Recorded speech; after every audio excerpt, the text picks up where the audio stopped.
Samuel chapter 4, verse 1. And when Saul's son heard that Abner was dead in Hebron, his hands were feeble, and all the Israelites were troubled. And Saul's son had two men that were captain of bands. The name of one was Baana, the name of the other Rechab, the sons of Rimmon, a Beerothite of the children of Benjamin. For Beeroth also was reckoned to Benjamin. And the Beerothites fled to get him and were sojourners there until this day. And Jonathan, Saul's son, had a son that was lame of his feet. He was 5 years old when the tidings came of Saul and Jonathan out of Jezreel, and his nurse took him up and fled. And it came to pass as she made haste to flee that he fell and became lame. And his name was Mephibosheth. Verse 5. And the sons of Rimnon and Beerothite went and came about the heat of the day to the house of Ishbosheth, who lay on a bed at noon. And they came thither in the midst of the house as though they would have fetched wheat. And they smote him under the fifth rib, and Rechab and Baanah his brother escaped. For when they came into the house, he lay on his bed in his bedchamber, and they smote him and slew him and beheaded him, and took his head and gat them away through the plain all night. And they brought, terrible, the head of Ishbosheth unto David to Hebron, and said to the king, Behold, the head of Ishbosheth, the son of Saul, thine enemy, which sought thy life.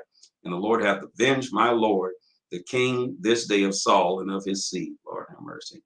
Verse 9. And David answered Rechab and Baanah his brothers, the sons of Rimnon, the Beerothite, and said unto them, As the Lord liveth, who hath redeemed my soul out of all adversity. When one told me, saying, Behold, Saul is dead, thinking to have brought good tidings, I took hold of him and slew him in Ziklag. Who thought that I would have given him a reward for his tidings? How much more when the wicked men have slain a righteous person in his own house upon his bed? Shall I not therefore now require his blood of your hand and take you away from the earth? And David commanded his young men and slew them and cut off their hands and their feet and hanged them up over the pool in Hebron. God don't like ugly, but they took the head of Ishbosheth and buried it in the sepulchre of Abner in Hebron. 2 Samuel chapter 5, verse 1. Then came all the tribes of Israel to David unto Hebron and spake, saying, Behold, we are thy bone and thy flesh. Also in time past, when Saul was king over us, that was he that led us out and brought us into Israel. And the Lord said to thee, Thou shalt feed my people Israel, and thou shalt be a captain over Israel. So all the elders of Israel came to the king to Hebron, and King David made a league with them in Hebron before the Lord, and they anointed David king over Israel. David was 30 years old when he began to reign, and he reigned 40 years. In Hebron, he reigned over Judah 7 years and 6 months, and in Jerusalem, he reigned 30 and 3 years over all Israel and Judah. And the king and his men went to Jerusalem unto the Jebusites, the inhabitants of the land, which spake unto David, saying, Except thou take away the blind and the lame, thou shalt not come in thither, thinking David cannot come in hither. Nevertheless, David took the stronghold of Zion, the same as the city of David. And David said on that day, Whosoever getteth up to the gutter and smiteth the Jebusites and the lame and the blind that are hated of David's soul, he shall be chief and captain. Wherefore they said, The blind and the lame shall not come into the house. So David dwelt in the fort and called it the city of David, and David built round about it from Millo and inward. Verse 10. And David went on and grew great, and the Lord God of hosts was with him. And Hiram king of Tyre sent messengers to David, and cedar trees, and carpenters and masons, and they built David an house. And David perceived that the Lord had established him king over Israel, and that he had exalted his kingdom for his people Israel's sake. And David took him more concubines and wives out of Jerusalem after he was come out from Hebron, and there were yet sons and daughters born to David. And these be the name of those that were born unto him in Jerusalem: Shammua, and Shobab, and Nathan, and Solomon. Ibnar also, and Elishua, and Nepheg, and Japhia, and Elishama, and Elida, and Eliphat. Verse 17. But when the Philistines heard that they had anointed David king over Israel, all the Philistines came up to seek David, and David heard of it and went down to the hold. The Philistines also came and spread themselves in the valley of Rephaim. And David inquired of the Lord, Shall I go up to the Philistines? Wilt thou deliver them into mine hand? And the Lord said unto David, Go up, for I will doubtless deliver the Philistines into thine hand. And David came to Baal Perazim, and David smote them there, and said, The Lord hath broken forth upon my enemies before me as the breach of waters. Therefore he called the name of that place Baal Perazim. Verse 21. And there they left their images, and David and his men burned them. And the Philistines came up yet again and spread themselves in the valley of Rephaim. And when David inquired of the Lord, he said, Thou shalt not go up, but fetch a compass behind them, and come upon them over against the mulberry trees. And let it be, when thou hearest the sound of going in the true tops of the mulberry trees, then thou shalt bestir thyself, and then shall the Lord go out before thee to smite the host of the Philistines. And David did so, and had God as the Lord commanded him, and smote the Philistines from Geba unto Gazer. 2 Samuel chapter 6, verse 1. And again, David gathered all the chosen men of Israel, 30,000. And David rose and went with all the people that were with him from Baal to Judah to bring up thence the ark of God, whose name is called by the name of the Lord of hosts, that dwelleth between the cherubim.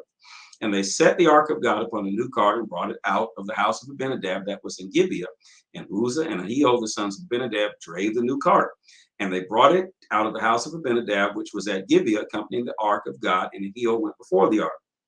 And David and all the house of Israel played before the Lord on all manner of instruments made of fir wood, even on harps and on psalteries and on timbrels and on cornets and on cymbals. Verse 6.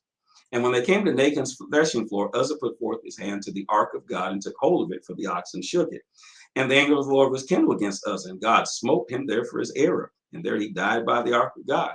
And David was displeased because the Lord had made a breach upon us, and he called the place Susa to this day. And David was afraid of the Lord that day and said, how shall the ark of the Lord come to me? So David would not remove the ark of the Lord unto him into the city of David, but David carried it aside into the house of Obed-Edom the Gittite. Verse 11. And the ark of the Lord continued in the house of Obed-Edom the Gittite 3 months, and the Lord blessed Obed-Edom and all his household. And it was told King David, saying, the Lord has blessed the house of Obed-Edom and all that pertaineth unto him, because the ark of God. So David went and brought up the ark of God from the house of Obed-Edom unto the city of David with gladness. And it was so that when they that bare the ark of the Lord had gone 6 paces, he sacrificed oxen and fatlings. And David danced before the Lord with all his might, and David was girded with linen ephod. So David and all the house of Israel brought up the ark of the Lord with shouting and with the sound of the trumpet. Verse 16. And as the ark of the Lord came into the city of David, Michal, Saul's daughter, looked through a window and saw King David leaping and dancing before the Lord, and she despised him in her heart. And they brought the ark of the Lord and set it in its place in the midst of the tabernacle that David had pitched for it. And David offered burnt offerings and peace offerings before the Lord.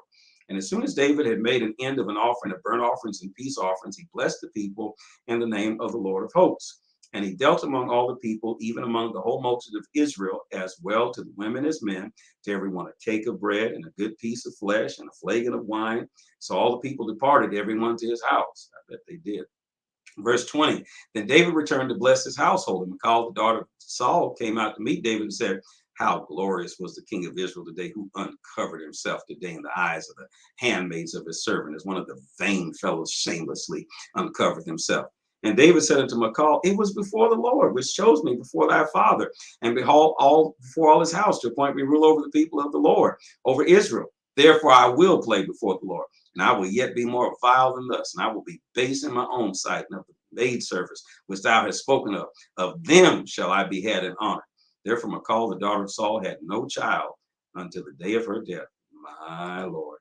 2 Samuel chapter 7, verse 1. And it came to pass when the king sat in his house, and the Lord had given him rest round about from all his enemies, that the king said unto Nathan the prophet, see now I dwell in a house of cedar, but the ark of God dwelleth in curtains. And Nathan said to the king, go and do all that is in thine heart, for the Lord is with thee. And it came to pass that night that the word of the Lord came unto Nathan, saying, go and tell my servant David, thus saith the Lord, shalt thou build me an house for me to dwell in?